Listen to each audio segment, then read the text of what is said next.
So some news out of Essendon training this morning. It appears that 3 players may have suffered injuries again or redone existing injuries. We're going to have a bit of a talk about that in this video.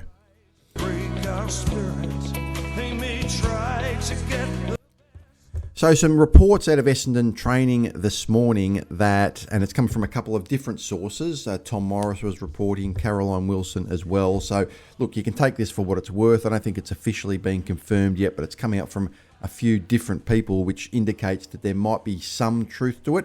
Doesn't mean it's all 100% true, but it indicates that, you know, sort of where there's smoke, there's fire, I guess, sort of thing is probably how you would look at this, is that 3 Essendon players have suffered soft tissue injuries during a light training session, which is kind of absurd when you think about it, that could have happened. But this is Essendon, so it's not really that surprising in some respects if this is true, and it's all the reports have started to come out over the last hour or so that there is some truth to this. So Darcy Parish has hurt a calf.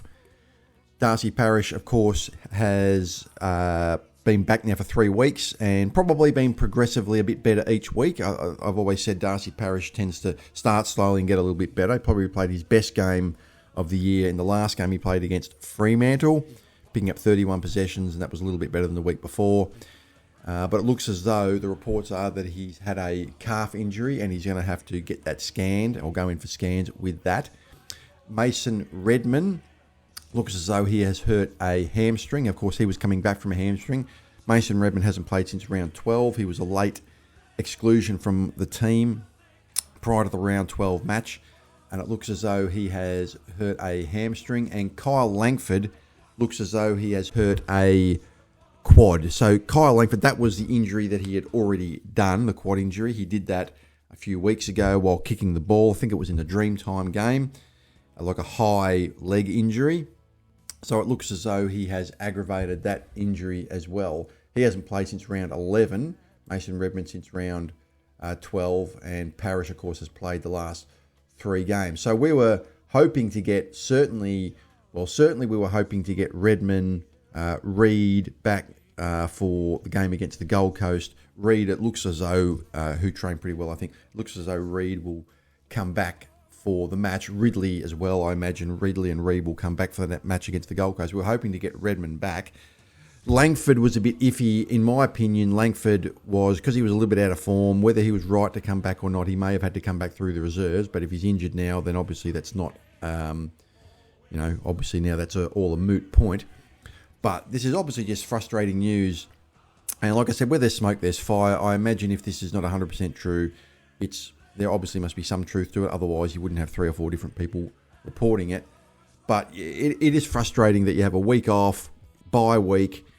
You know, we're starting to get, as much as 6 players back, if you include the suspended Sam Durham for the next match, or 6 players available to at least be brought into the team if fit. Obviously, they might not all get selected.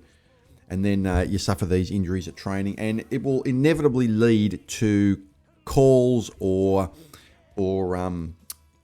talk that the Essendon injury program needs to be looked at. And we've heard this for years. This was a case 10 years ago, 8 years ago, 6 years ago, 4 years ago.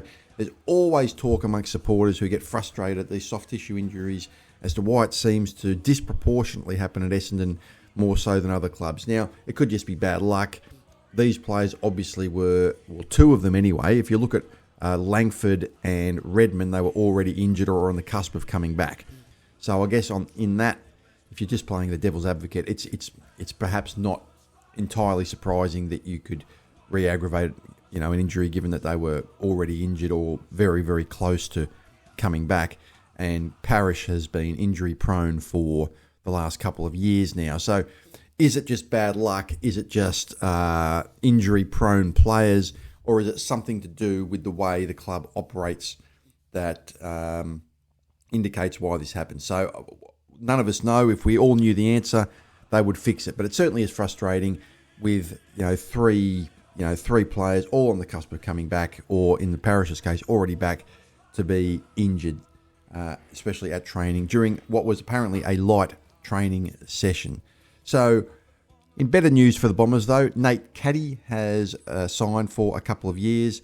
Not surprising. Obviously, he's a player we need to lock away, so that's good news there for Essendon, that Nate will be with us. And obviously you look at him as, a player that will be playing us hopefully for 10 years or more. So that's good. He's going to be with us till 2028. So look, just a short video. I'm going to leave it there. Let me know what you guys think in the comments. If you like this channel, please consider hitting the like and subscribe buttons. It helps the YouTube algorithm. When you do that, it will ensure that you don't miss a video. It doesn't cost any money, and it just takes a second to do so. So what are you waiting for? If you haven't clicked subscribe, please click it now. I would really appreciate it if you could do that. Hopefully this news isn't too bad and these injury setbacks are not severe, but we will find out soon. Have a great day, everybody. And as always, go Bombers.